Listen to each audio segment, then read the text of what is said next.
ಇನ್ನು ಮುಂದುವರೆದು ಮಾದಕ ದ್ರವ್ಯಗಳ ದುರುಪಯೋಗದಿಂದ ಅಥವಾ ಮಾದಕ ವಸ್ತುಗಳ ಸೇವನೆಯಿಂದ ಏನೇನು ಪರಿಣಾಮಗಳಾಗುತ್ತೆ ಅನ್ನೋದನ್ನ ನಾವು ಇಲ್ಲಿ ಕೆಲವೊಂದು ಪಾಯಿಂಟ್ಗಳಲ್ಲಿ ಹೇಳ್ತಾ ಹೋಗ್ತೀನಿ. ಮೊದಲನೇದು ದೈಹಿಕ ಪರಿಣಾಮಗಳು.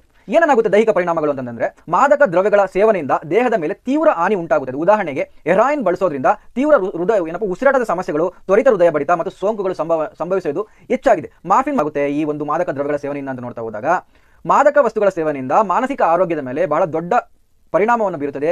ಕೆಲವು ವ್ಯಕ್ತಿಗಳಿಗೆ ಡಿಪ್ರೆಷನ್, ಆಂಗ್ಸೈಟಿ ಮತ್ತು ಸ್ಕಿಜೋಫ್ರೇನಿಯಾ ಅಂತಂದ್ರೆ ಅಲ್ಯೂಸಿನೇಷನ್ ಅಂತಹ ಸಮಸ್ಯೆಗಳು ಕಾಣಿಸಿಕೊಳ್ಳುವುದು ಸಂಭವ ಹೆಚ್ಚು ಅಂತ ಹೇಳ್ತಾ ಹೋಗ್ತಾರೆ.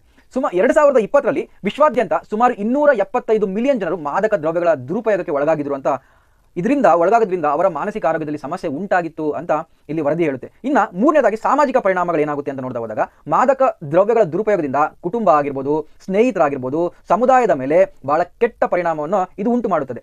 ನಿರುದ್ಯೋಗ, ಅಪರಾಧಗಳು, ಕುಟುಂಬ ಕಲಹಗಳು, ಆರ್ಥಿಕ ಸಂಕಷ್ಟಗಳು ಇವೆಲ್ಲವನ್ನು ಹೆಚ್ಚು ಮಾಡುತ್ತದೆ. ಒಂದು ಸರ್ವೆ ಪ್ರಕಾರ ಮಾದಕ ದ್ರವ್ಯ